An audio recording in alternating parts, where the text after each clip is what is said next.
John D. Sutter is a columnist for CNN Opinion and creator of CNN's Change the List project.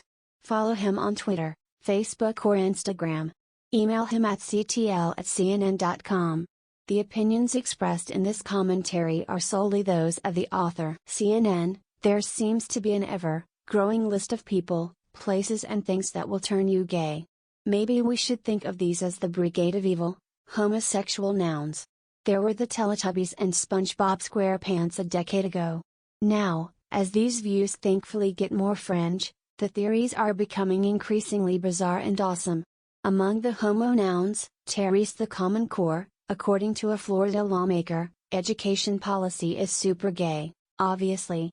Taylor Swift, who an op-ed writer for the Christian Post, Larry Tomchak, claims is being used by Ellen DeGeneres to attract young girls to her show. The Disney princess movie Frozen, according to radio hosts in Colorado, that dress. And now, according to a potential 2016 Republican presidential contender, Ben Carson, Terry's prison. Yep, prison. Stay away from crime, kids. Turns you gay. Carson, who, let me reiterate, is a potential presidential candidate from a major American party, and a neurosurgeon to boot, told CNN's Chris Cuomo in an interview that aired Wednesday that a lot of people go into prison straight, and when they come out, they're gay. Asked if being gay was the choice, Carson replied, in a word, absolutely. This level of ignorance is so last century, so near, irrelevant, that Tim hesitant even to respond. But no one who holds these beliefs belongs in a race for the 2016 White House. Ordinarily, I'm the kind of gay person who likes to give people room to evolve. I know not everyone gets it automatically. That's okay, as long as you aren't hateful about it, are willing to listen and don't try to restrict the rights of lesbian, gay, bisexual and transgender people. I'm from Oklahoma, a deeply conservative state, and I've seen friends, family and co-workers evolve. People who thought being gay was a sin, or that it was a choice, or fixable, now support same-sex marriage. People change. But presidential candidates don't get that leeway.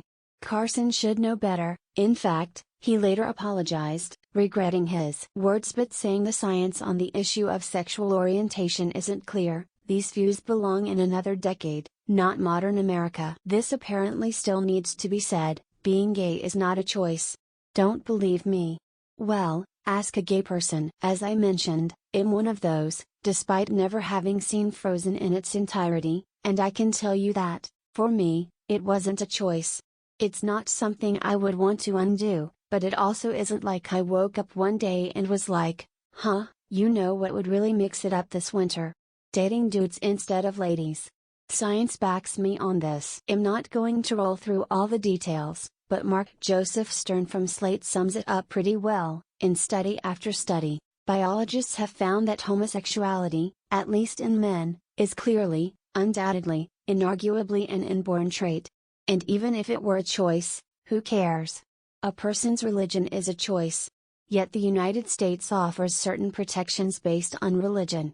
People still deserve rights. Carson, meanwhile, opposes same-sex marriage.